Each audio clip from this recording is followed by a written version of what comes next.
Nós estamos aqui hoje dando prosseguimento às nossas gravações e hoje num dia muito especial, porque eu estou aqui com meus netos queridos então é um dia muito especial para mim e para Maria Helena, com certeza para ela também é um dia muito especial. Eu queria fazer algum esclarecimento antes, porque as pessoas que não têm acompanhado todas as gravações precisam de saber algumas coisas. Na verdade, eu e Maria Helena tivemos 2 filhos. Tivemos a Alessandra e o Emizinho. E a Alessandra, Deus a chamou mais cedo e ela foi com 13 anos fazer companhia a Deus. Então, nós temos só o Emizinho. Portanto, os meus netos são os filhos do Emizinho, com a Gabriela Gontijo, que está aqui nos dando o prazer de assistir essa gravação. Então, os 3 netos nossos são filhos de um casal, o Emir e a Gabriela, que nos honra muito com ser a mãe dos nossos netos.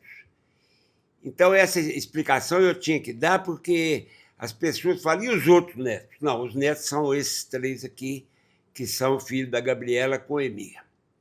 E antes de eu começar a falar, deixar a palavra para eles, eu queria ler algumas coisas que meu pai me deixou, não para mim, deixou para a nossa família toda, e que nós, eu e meus irmãos, fizemos muita questão de seguir esses ensinamentos que o papai deixou. E eu espero que os netos também sigam, porque são palavras muito sábias que eles deixaram. O papai é um homem que veio da Síria, de uma sabedoria árabe enorme, e ele deixava algumas coisas para nós que nós aprendemos, e hoje é obrigação nossa. Já passei para o meu filho, e ele, com certeza, deve ter passado para eles, mas como eu estou tendo essa oportunidade aqui hoje, eu vou falar.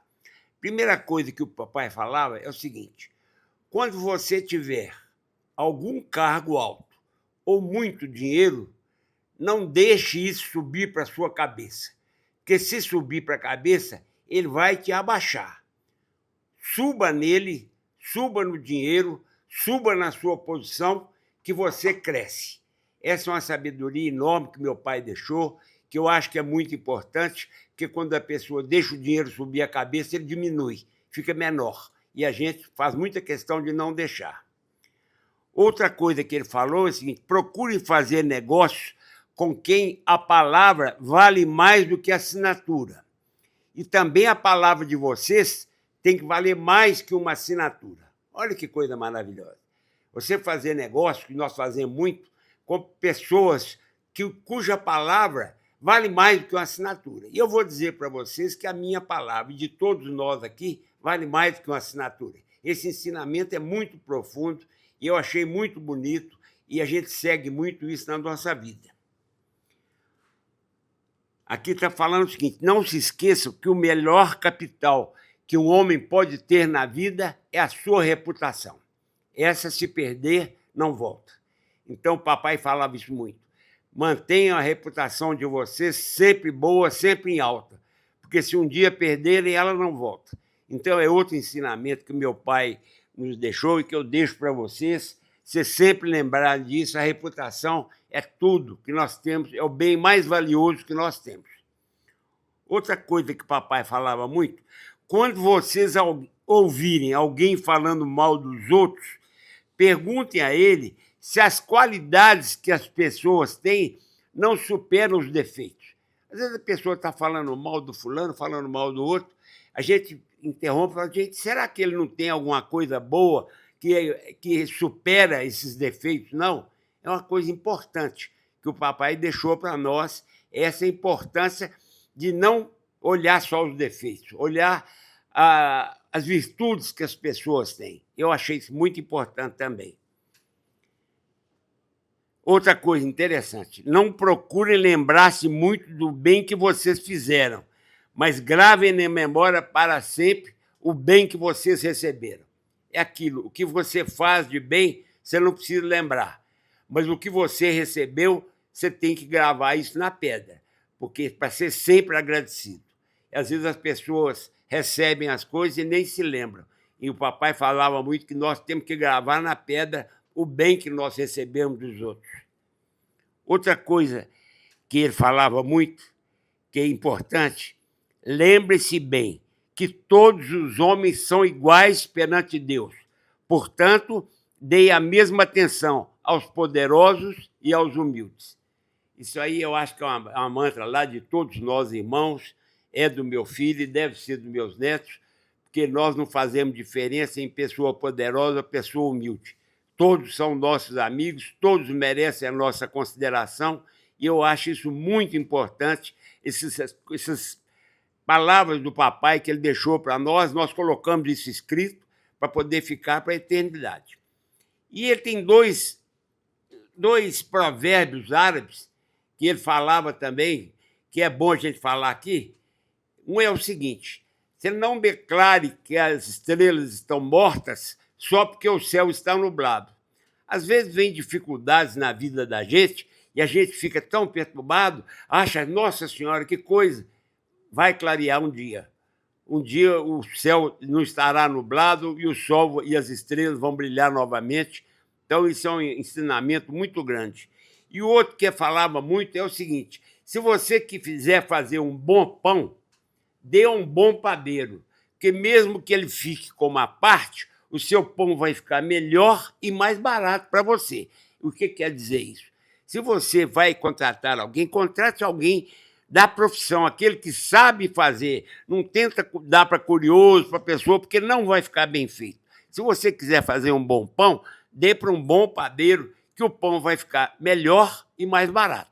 E são alguns ensinamentos, dentre inúmeros outros que meu pai me deixou, e que eu queria que vocês, meus netos, a Marilena já sabe muito disso, que ela ouve sempre gente falando isso, e eu queria muito que vocês lembrassem dessas palavras do papai, um sábio que veio lá da Síria, novinho, lutou com toda a dificuldade e criou a família. Então, isso que eu queria dar a introdução da nossa gravação aqui hoje. Vou passar a palavra para a Maria Helena, para ela deixar a palavra dela, e depois os netos falam. Olha, hoje é uma alegria estar aqui com os meus netos. O Eduardo, que é o mais velho, o segundo, Lucas, e a terceira é a bonequinha Bárbara. Então, é uma alegria para você ver que você chega nessa idade, nesse ponto, 55 anos de vida de casado, e com os netos grandes, você podendo curtir, ver o sucesso deles, ajudar nas dificuldades. É sempre o ombro da gente junto ao deles, para que tudo corra da melhor forma possível. Eu resumo isso tudo numa palavra só: família. Não é isso? E você, Sim. Dudu, o que você pensa? Não, estou muito feliz de estar aqui, podendo sentar com meu avô nessa gravação e registrar mais um momento da gente aprender com ele, essa fonte de sabedoria que está sempre passando para a gente coisa que a gente pode aprender e melhorar na vida.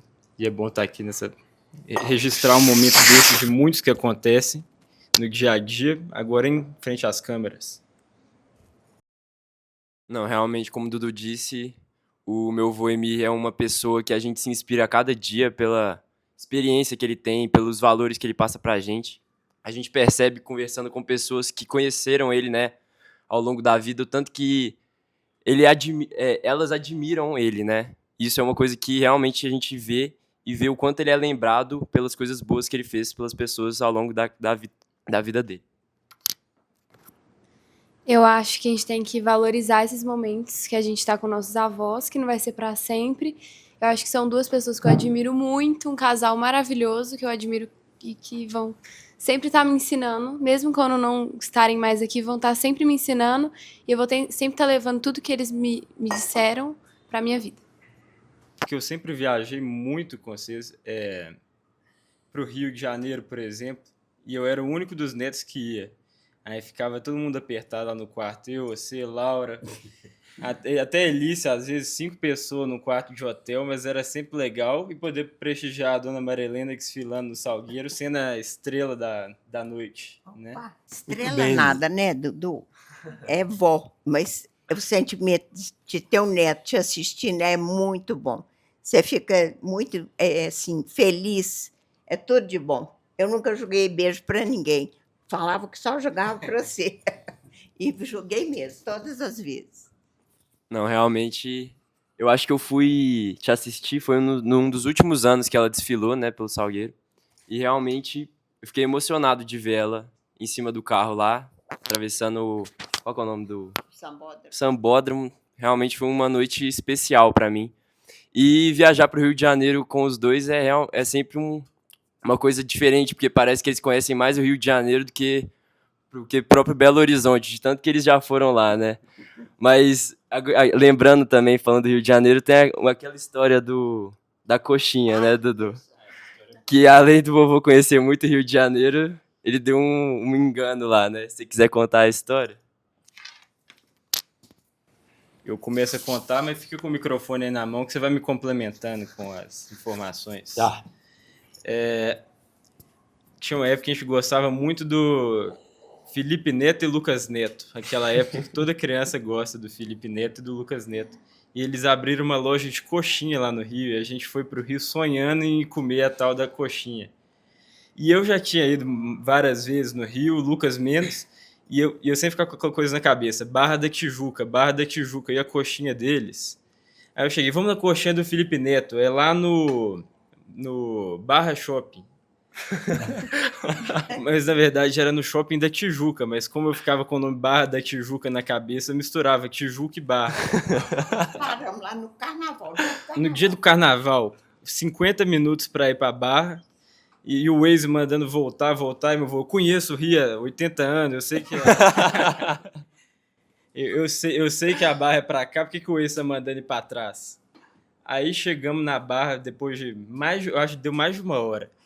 Aí que a gente de algum jeito descobriu que era no Shopping Tijuca, aí mais 1h30 para ir até o Shopping Tijuca. Chegamos lá, a coxinha ficava numa geladeira e a coxinha esquentava no micro-ondas. Nossa. Qual coxinha que você quer? Eu quero carne seca. A mulher abriu a geladeira, pegava a coxinha de carne seca, esquentava no micro-ondas e botava num cone assim com a foto do Felipe Neto. Foram 2h30 para uma das piores coxinhas que a gente já comeu, eu acho. Não, mas é muito bom. Ir na praia, ir para Cabo Frio, né, que a gente já foi diversas vezes, realmente é uma coisa muito legal. Bárbara, vou te dar o microfone, mas só aproveitar o gancho aqui do carnaval. O Dudu, se me permite, eu vou falar dele, porque esse caso aconteceu com ele. Ele começou a ir no sambódromo com 4 anos. Acho que ele era a pessoa mais nova que tinha dentro do sambódromo, era o Dudu. E a mãe dele tinha saído também na escola com a Maria Helena. Uma vez lá, a primeira vez que a Maria Helena saiu, a Gabriela saiu também na escola. Então, aquilo, ele ficava assim, eu queria ver a vovó e tudo, com 4 anos.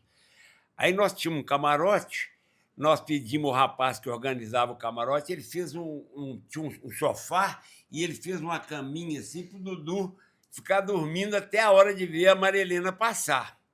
Mas aconteceu o contrário. Ele, muito ligado na escola, ele ficou assistindo todas as escolas. A hora que a Maria Helena passou, ele deitou e dormiu. Foi a única hora que ele não viu. Isso foi a primeira vez.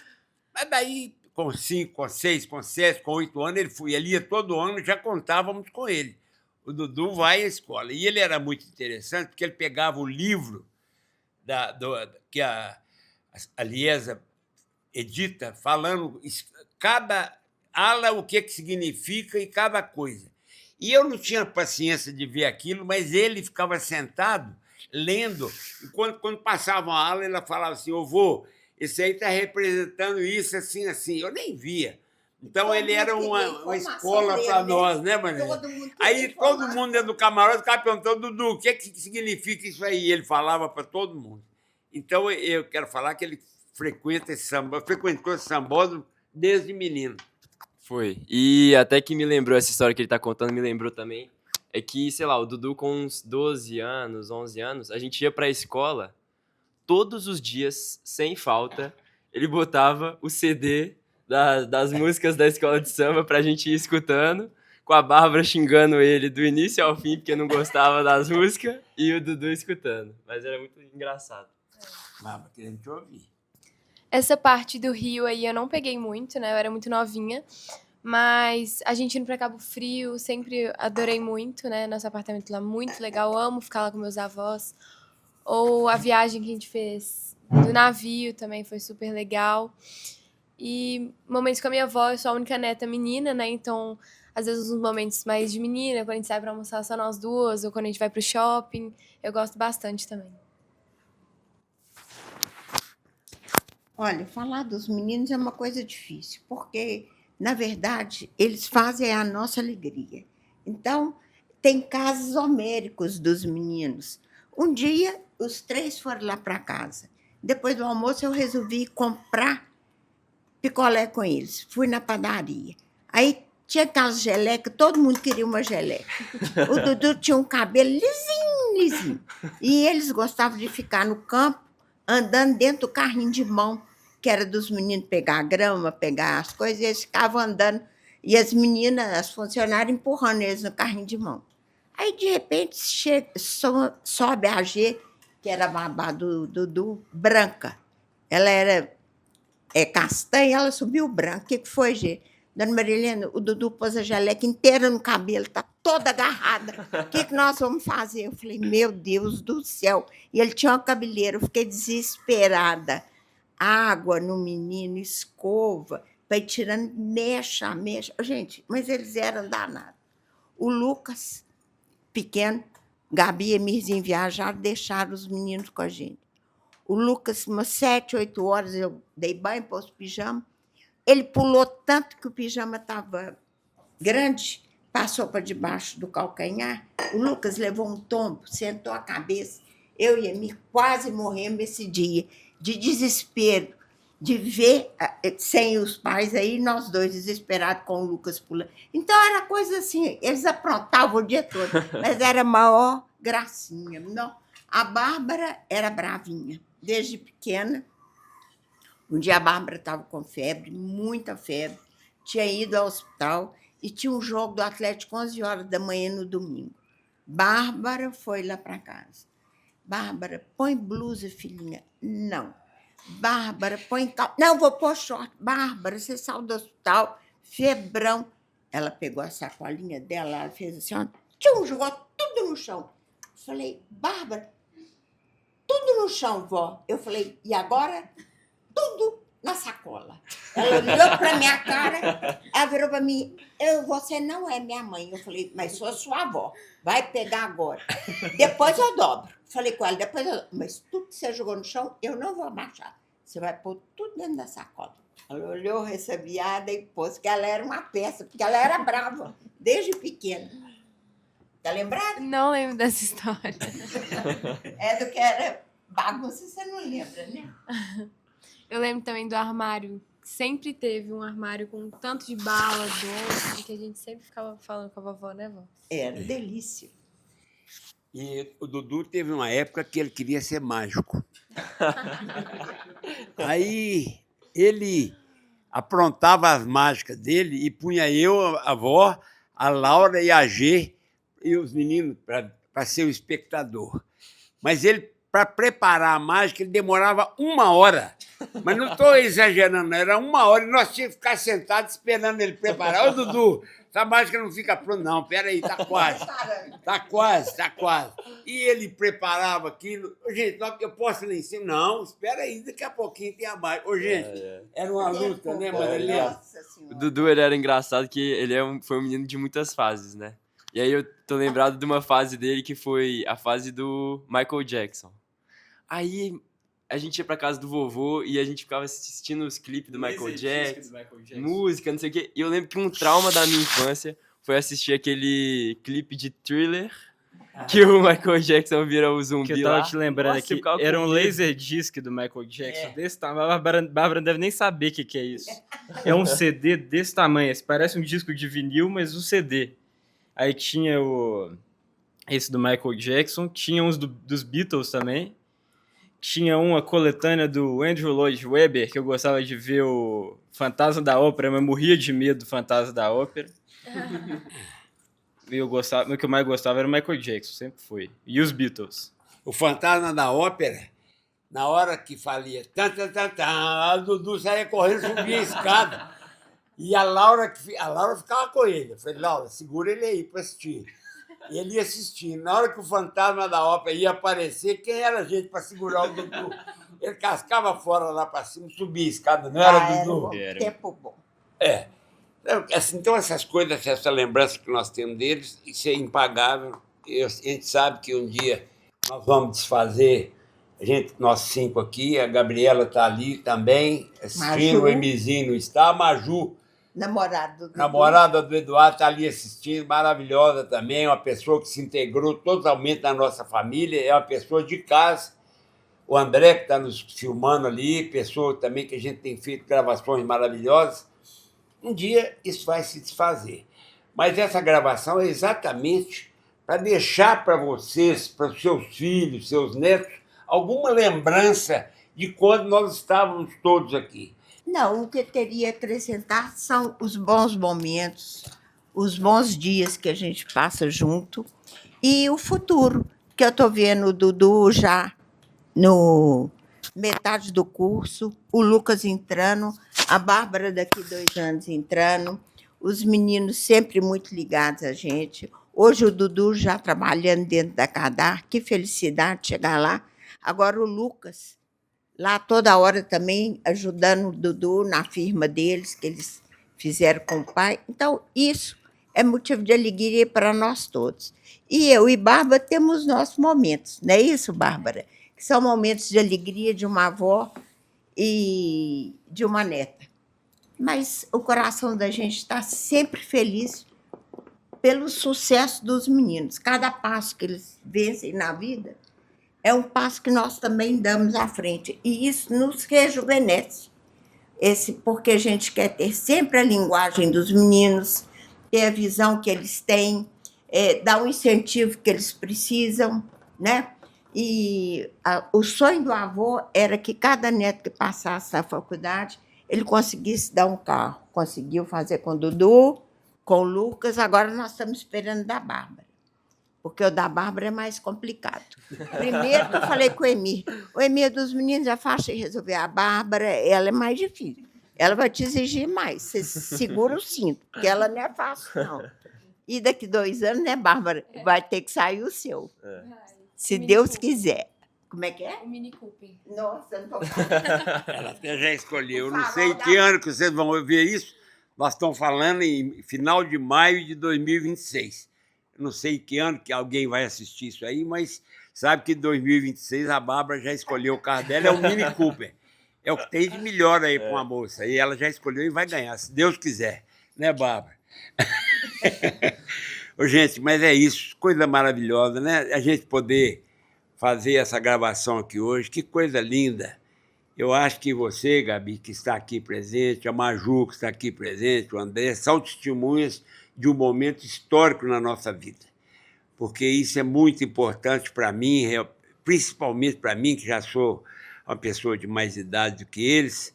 Isso é muito importante. Eu quero que isso fique gravado para a eternidade, para vocês saberem que vocês tiveram um avô e uma avó que amaram vocês, amam vocês demais, amaram não, amam vocês demais, e que nós dedicamos todo o amor que nós tínhamos a 2 filhos, nós dedicamos ao Emizinho e a vocês. A Gabi está lá com a vida dela também, todo mundo tocando sua vida, mas a minha e da sua avó é dedicado ao amor para vocês. Vocês são os queridos da nossa vida. Se eu pudesse contar só um último caso antes da gente encerrar aqui, que eu lembrei. Em 2018, eu acho que a gente foi para a viagem do navio, né? E aí, que tinha uma pizzaria dentro do navio que chamava Sorrentos, que eu acho que não foi a melhor pizza que a gente já comeu na vida, já. Que a gente saía do jantar. Meu avô, principalmente, acho que ele comia uns 8 a 10 pedaços por dia. A gente saía do jantar, todo mundo, nossa, vamos pro quarto, não sei o quê. Aí a gente só via meu avô correndo ali na Sorrentos para comer mais um pedacinho de pizza. Não, mas era engraçado. Isso é bullying do Lucas. É porque em frente à pizzaria tinha um barzinho que eu ficava lá com a Marilena tomando uma coisinha. Então eu acabava lá, nós ia para lá tomar uma coisa para esperar para jantar. Mas o Lucas passava, me via lá e falava assim, mais uma pizza, avô. E eu falava, vou pegar mais um. E pegava mesmo, né? Ele pegava, que a gente pegava mesmo. Mas foi uma viagem maravilhosa que nós fizemos de navio, a família toda. E inesquecível, coisa maravilhosa. Foi. Gente, eu acho que o Dudu ainda tem um casinho para contar. Essa história que minha avó pediu pra eu contar, eu acho difícil, porque eu não sei contar a história, mas... O caso. Surucucu, que ela tá tentando lembrar, era um passarinho, um pelicano, um bicho assim que... Vô, que bicho que é esse? É o surucucu. Aí eu fiquei anos acreditando... Igual, vou lembrar de outro parecido com o surucucu, que é o do filé picanha. Pega o outro microfone aí que você me ajuda a contar do filé picanha. Como é que é? A filé picanha é porque o Dudu, ele tinha 12 quilos. E não saía dos 12 quilos. E eu ficava doido. Falei, esse menino não vai engordar nunca na vida, vai ficar com 12 quilos o resto da vida. E então ele ficava vendo filme lá na televisão, ele gostava muito de assistir. Como é que chama aquele programa? Trato feito. Trato Feito. Mas também você me botava pra assistir A Nova Onda do Kronk e aquele filme de circo, como é que De chamava? circo, o maior espetáculo da Ele Terra. mesmo. Então eram os filmes que a gente ficava assistindo lá em casa. E o Dudu não saía dos 12 quilos. E eu ficava preocupado, falei, meu Deus, esse menino não engorda de jeito nenhum. Aí eu pegava um prato de uva, punha do lado dele na cama, para na hora que ele tivesse saído, ele fosse comendo uva. Tudo que ele comesse eu achava bom. E ele não gostava, ele só comia filé. A carne boa para ele era filé. E a boa carne de fazer o churrasco é a picanha. Então eu vou, que carne é essa? Eu falei, é filé picanha. E ele então comia, porque era filé picanha, então ele comia muito bem. Eu demorei muito para descobrir que não existia o corte filé picanha. Porque ele contou isso quando eu Era tinha o jeito que ele 5 comia anos, a carne, era falar que era filé Depois picanha. ninguém desmentiu, eu fiquei até muito tempo, igual o surucucu, eu demorei para descobrir que o tal do bicho não chamava Aí a Gabi já surucucu participou, também. né, Gabi? Nós fomos para uma casa lá nos Estados Unidos e tinha um bicho que ficava lá na casa, era um condomínio, tinha um bicho enorme lá, ficava em volta da casa, a gente ficava dando comida para ele. E que bicho que é esse? Surucucu, eu nem sabia o que era. E falamos, e ele ficou anos e anos pensando que aquilo era um surucucu. Mas a infância foi maravilhosa, né, Baba? Aquela viagem nossa de navio foi sensacional. Eu tenho só lembrança. Mas eu quero encerrar, então, agradecendo a vocês, Gabi pela presença, Maju pela presença, o André por estar aí presente conosco. Lucas, querido Lucas, o Lucas agora passou no concurso de engenharia, vai começar o curso agora mês que vem, fazer engenharia. A Bárbara está terminando o colegial também, está dizendo que vai ser advogada, e se for criminalista, coitado de quem cair na mão dela. Vai passar aperto. E o Dudu já está aí fazendo direito, já está no 2º ano, ou 3º ano, não sei bem hoje. Mas o importante dizer é o seguinte, que eles já criaram, o Dudu e o Lucas, uma empresa deles. Na verdade, eles já são empresários. Eles já estão construindo uma casa lá em Betim, num loteamento lá, e eles vão lá todo dia ver a casa, ver a obra, acompanham a obra. Então, na verdade, eles já são empresários e já estão pensando em pegar uma outra área lá para fazer um condomínio de casas. Então, eles estão começando mais cedo que eu comecei. Mas eu desejo sucesso para vocês. Muito obrigado a todos, um abraço para vocês que estão assistindo aí, espero que tenham gostado. Um abraço.